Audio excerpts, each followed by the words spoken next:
Okay, you newbies out there, this is for you guys. You old timers, you've gotten around, you kind of know all the tips and tricks. I had to raise my stance a little bit on my truck here because I wanted to do a different mount. So I have body pins inside the engine compartment. I absolutely hate, and I do mean hate, these things.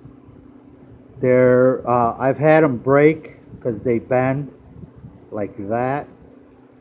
See how that bent so easily? I've bent them and broken them.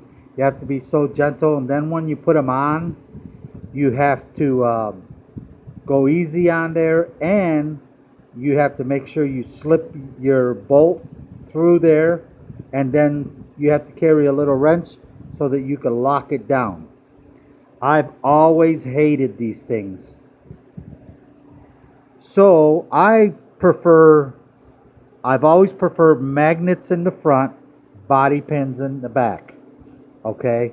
So sticking to that, on this Defender body, those of you that are looking for a different option to mount it so that you could just put it on there, slip your body pins through there, and go, right? So under the hood, what you can do is, and I'm gonna paint this and touch it up so it won't look like that, but under the hood, what you can do is just run a aluminum bar stock, couple of screws with a brace, and then what that'll enable you to do is lift it up and just pop it on there. Do this freehand. So yeah, so now I can slip it on there, put some body pins in, lock it down, and I'm ready to go. But what that did is it caused me to have to raise my stance just a little bit. I'm still happy with the stance. Those of you that follow the channel know how I'm a stickler for the stance. But what did that do?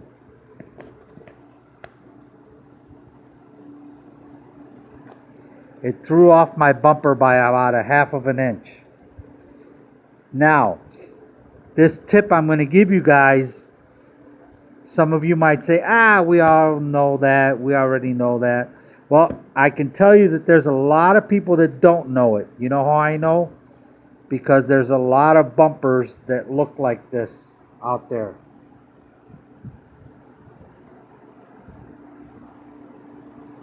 They're not lined up properly. So let me show you what I did to resolve that little issue. Now again, for you old timers out there, you know all the tips and tricks, right? But I don't. I still get a little bit messed up every now and then. So you take this bumper off. Okay, and you see your chassis brace here? Very simple fix. Unscrew it. And like I said, you old timers out there probably already know this. And like I said, I'm sorry for the camera, but I'm trying to do this with one hand. Just take it off, flip it upside down.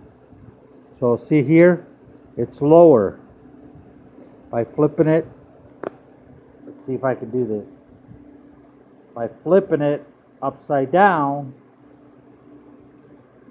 see how the bumper sits lower? It's curved downward. All you gotta do is flip it upside down. Oh. I hate working with one hand,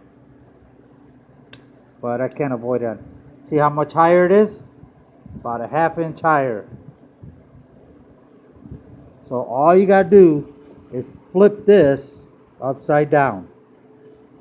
Okay, now I'm gonna put it back together and I'll show you how it looks now. Okay guys, so I'm back, and as you can see, look at that. That's a perfect fit. That's how the eye, that lens should fit in that pocket there, just like that. Okay, and the reason I'm sharing it is because I have seen a lot of videos where the bumper is too high. Usually it's too low is what I've seen out there. So if you need like a little, just a little half-inch, quarter-inch height, flip that brace upside down and that'll fix the look.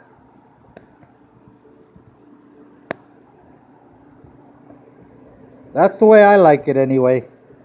And then that's the little tip there. Hopefully it helps some of you newbies out there. For you old timers, I know you've been around this stuff a long time. And so now all I got to do on this is also on the rear is all I got to do is open the back door. And you see the body pins, body posts? They'll be hidden. I'm going to put a piece of material there to make it look like a chair. But I'll be able to flip the material over, put my body pins in, flip it back, and you'll never know there's body pins there. Unless I told you, most people would never know there were body pins inside there.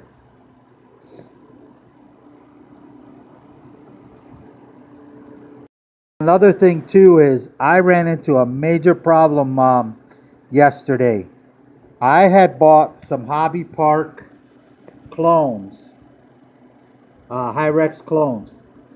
Guys, there's a big difference between the Injora clone and the HobbyPark clones. The HobbyPark clones are horrible, guys. They are a clone of the clone. I'm going to show you a quick picture of it.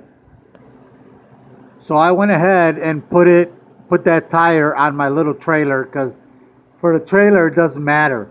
But this tire is a horrible material. So they come from HobbyPark, and as you can see, it's the clone. You got the same tread, but there's no writing on it. So when you buy your tires and you're looking for the Hyrex clone, make sure you get the ones from Injora, because the Injora ones will have a stamp on here, okay, that says this is the Injora one.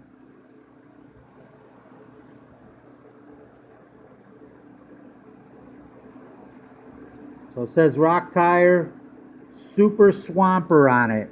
And although it is a clone, it's a much better quality compound. And that one over there from HobbyPark tore apart on me. On the inside, that little piece of rubber lip that holds on to the bead lock ripped. And so it's fine. I'll use them because I can use them for spare tires on my trucks. But they're not as good as the Injora clones. Always look for the stamp that says Super Swamper Rocks Tire. That's the Injora clones. So I had to do a lot of switching around yesterday because I had this set of tires as spare tires on my cars, so I swapped them out and put them on here. But that was a little bit of a nightmare. I noticed it on my last video when I looked back on the video that my tires were collapsing going, driving, and I'm like, why is my tire like that? And the foam that comes with this tire with the HobbyPark is thinner. So buyer beware out there. Don't buy the HobbyPark tires that are the Super Swamper clones. They're not the right ones. Take care, guys.